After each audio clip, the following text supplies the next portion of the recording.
upaya memotong, memangkas segala yang menyimpang, namanya hakam.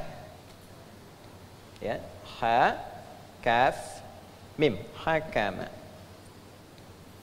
Jika ini melekat kepada pelakunya, orang yang berupaya memangkas segala hal yang menyimpang dari ketentuan yang terhormat, maka melekat pada dirinya sifat itu berubah namanya dari kata kerja, verb, fi'il, menjadi kata benda, isim, namanya hakim.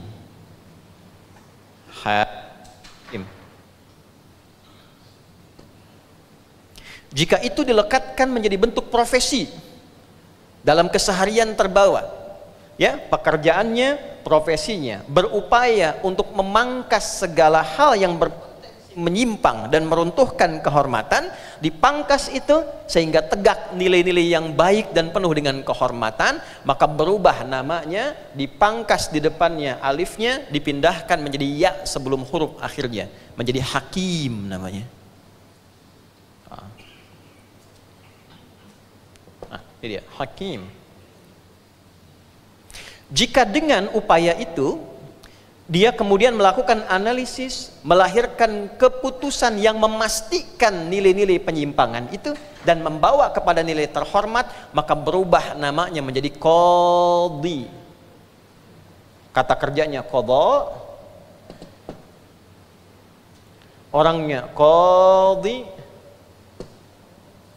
hasil keputusannya disebut dengan al-qadha. Oke, jadi kita temukan di sini ada hakim, ada qadhi, diterjemahkan dengan nama yang sama dalam bahasa Indonesia, hakim, yang memiliki kemampuan untuk menilai, memutus, melahirkan hasil yang meyakinkan untuk memastikan seorang terlepas dari nilai-nilai yang menyimpang. Jadi sebetulnya izin Pak KMA dan yang mulia hadir saat ini seluruhnya, bulan Al-Muharram itu bulannya para hakim. Ya, pergantian tahun dalam Islam sesungguhnya irisannya itu lekat dengan nilai-nilai mahkamah, nilai-nilai peradilan. Dan ini yang kemudian kita bawa sebagai bagian yang kita banggakan di hadapan Allah.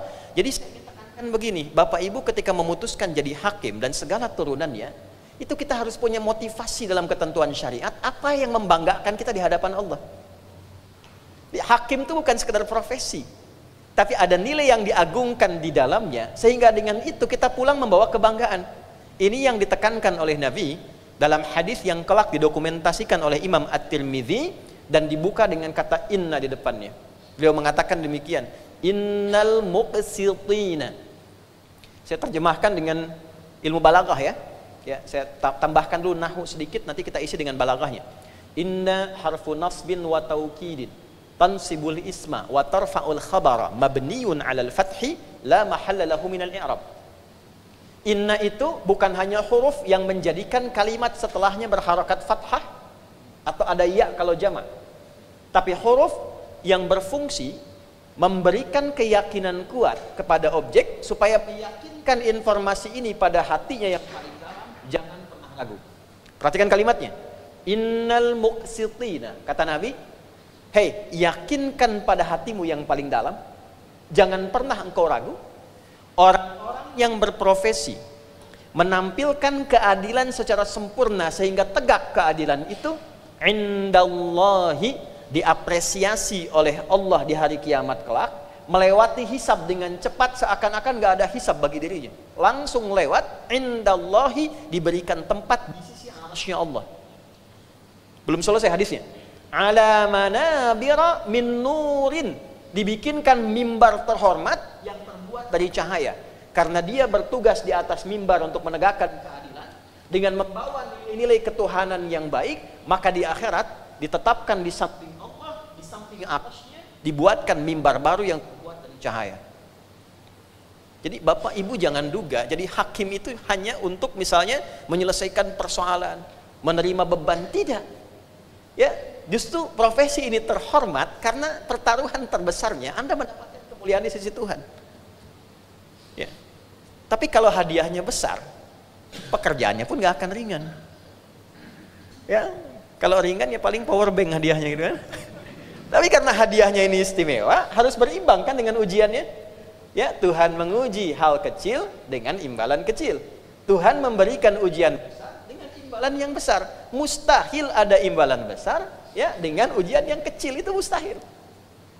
Jadi ketika Bapak Ibu memutuskan menjadi seorang hakim dan turunan-turunannya serta jabatan yang terlibat di dunia peradilan, itu yang Anda putuskan adalah bagian dari proyek akhirat yang besar.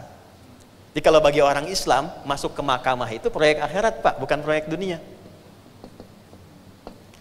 Makanya dari sini muncul wakil Tuhan di muka bumi. Kenapa? Karena dia membawa nilai-nilai cahaya ketuhanan dan sifat-sifat yang diterapkan untuk mewujudkan keadilan. Jadi banggalah Bapak Ibu yang terpilih, bukan orang lain, ya? Karena Anda sedang memilih proyek yang sangat prestisius untuk kepentingan puncak pulang kita di akhirat. Ini bagi orang Islam. Jadi orang Islam itu ketika memutuskan masuk peradilan, proyeknya sudah proyek akhirat. Bapak Ibu jangan tukar dengan dunia. Ketika ditukar dengan dunia pasti rendah itu, karena Allah sudah tinggikan, manusianya yang turunkan. Rumusnya kalau Allah sudah tinggikan, kita jangan turunkan lagi. Ya, tapi ketika Allah tawarkan dengan nilai yang tinggi, cepat masuk ke dalamnya untuk memperoleh kehormatannya. Jadi ini bagian yang pertama. Ya, saya gambarkan dulu tentang akhirat supaya ada dorongan yang lebih kuat ya, Pak Ibu sekalian. Saya pakai hukum logika yang dasar dulu ya. Mohon izin, tidak bermaksud untuk mengajari, hanya mengingatkan. Bapak Ibu, kalau kita berpindah tempat, idealnya kan kita akan mencari bekal kan? Supaya di tempat yang baru kita merasa nyaman ya. Anda tugas di Jakarta, tinggal di Bekasi. Untuk ke Jakarta, Anda kan pasti cari bekal. Anda dari Jakarta akan tugas ke Sumatera. Anda ingin pastikan di Sumatera saya nyaman, tenang, baik. Anda cari infonya.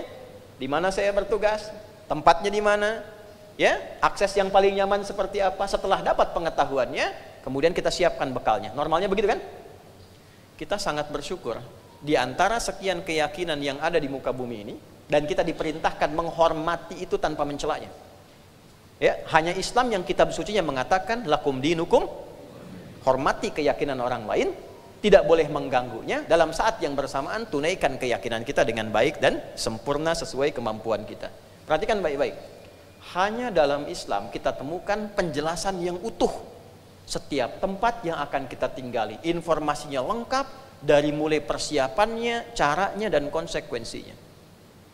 Sekarang kita di dunia. Oke? Turun hukum dunia dijelaskan. Kehidupannya begini, tantangannya begini, godaannya begini, tugas kamu seperti ini, apapun pilihan hidupmu, berusaha untuk mendapatkan ini, lengkap, sempurna. Setelah di dunia kemana? Kubur kan? Waiting room ya? Kubur.